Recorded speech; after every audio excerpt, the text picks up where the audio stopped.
Hi there, my name's Nadernejad. I'm the director of Nadernejad Media, a public relations firm specializing in online reputation management. In today's video, I'm going to teach you exactly how you can suppress negative content using the power of SEO and Google search. I'm going to talk about online reputation management SEO tips and how we use search engine optimization in order to boost our online presence. We're also going to talk about the first page of search and what it means. So whether you are an individual or a corporation, when you look on the first page of search, that is basically what you mean to people off the bat. That is the first experience, that's their first interaction with you. Generally, if I'm interested in buying a product, I'm going to do a Google search.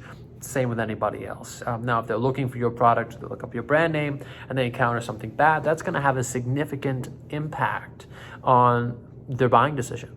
And in order to fix that, what we do is we use search engine optimization to suppress content that isn't favorable and to make favorable content rise up. So how exactly do we do it? Well, let's get into a breakdown. The first thing you do is audit the negative content. If there's no negative content, it's neutral. That means it can still be improved upon. So you want to look at everything on page 1 to 10 and also ask yourself, where are people searching from? Because what we have is what we call search engine result pages. If you're in Canada, you see a different search engine result page than someone does in Australia. In Australia, you might get .au links. In New Zealand, New Zealand links. In UK, .co.uk links.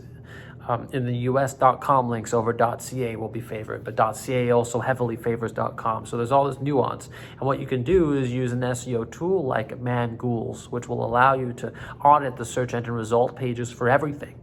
For their domain authority of every website, for citation, trust flow, all these advanced things, but also just for basic screenshots. You can pull up a screenshot of what the US search looks like.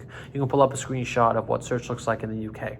And so this is what I use in order to audit that, and you can do the same. So you need to really see, okay, what's ranking for my target locations? And then you want to say, okay, domain authority checker. If you just Google domain authority checker, you'll get Ahrefs or Ahrefs, which is a site where you can plug in a website and it will give you information about, domain authority, and it does a bunch of other things. But really, it's going to score your website from 1 to 100, and it's going to score the negative media from 1 to 100. Now, if the negative media has a score of like 40, then it's fairly okay to outrank. It's easy to outrank, really. 60, a little harder. 80, pretty hard. 90 and above, that's going to be a pain to outrank. It's going to cost probably quite a bit of money to hire a sponsored post with a domain authority 90 of above. It's going to take a lot of work and a lot of time. So these are factors to consider. But once we know that, we can just create our own asset. So let's say I audit the website. I say, okay, this website has a domain authority of 81. It's negative. Every other asset is neutral, and we have one positive asset. So on this first page, what do?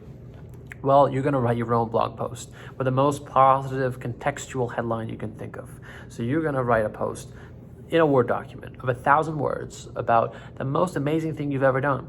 And let's say you are an engineer, and this bad link that has a domain authority 81 is about an engineering accident. What you're going to do is you're going to write a post about an engineering success. And then what you're going to do is you're going to hire somebody who has a website, domain authority of above 81. In fact, you're going to aim for a domain authority of 90. It might cost you $500 to post this, but it's worth it. Make sure you have the name of your engineering firm in the headline. You use it a few times in the description of the blog post or in the blog post, but you don't want to stuff it. You don't want to use it 100 or 200 times because Google will understand what you're trying to do. And then you want to link back to your website in that blog post, but you want to be very mindful of your anchor text. So if I'm going to say, okay, here's 1,000-word blog about my engineering success. I've found a blog that I want to post on. I've paid them $500 US to publish it on their site. I'm reaching out to them. They're going to publish it. I've written the name of my engineering firm in the title, in the description. I've asked them to include tags. I've linked back to my website. Don't just link your whole website URL, right? Like engineering firm Toronto and then hyperlink it, because that's going to show Google it's more relevant. If you post a bunch of blogs with just your whole URL, it'll get picked up by search. And Google's smart enough now that they can know. So you have to really adapt and be able to use anchor text and change it up a little bit. And that's going to help Google. Well, it's not going to help Google, it's going to help you, because Google isn't going to understand. Because paying for guest posts is technically a black hat method. So if you're going to link your website and use it as a backlink, you have to be able to, change it up a little bit so it's not obvious the content is coming from you. The Google search algorithm is not smart enough yet to know. So those were my tips. These things are going to help you. Again, let's go over it. You're going to write a longer post. You're going to include multimedia content if you can. It will help it rank. You're going to hire somebody with a higher domain authority blog post, either by looking for them directly or going to an online marketplace like Fiverr, Freelancer, Upwork. The next thing you're going to do is you're going to publish. You're going to use anchor text that's hyperlinking words and not the whole URL. If you're going to publish multiple blogs, you're going to change up the anchor text.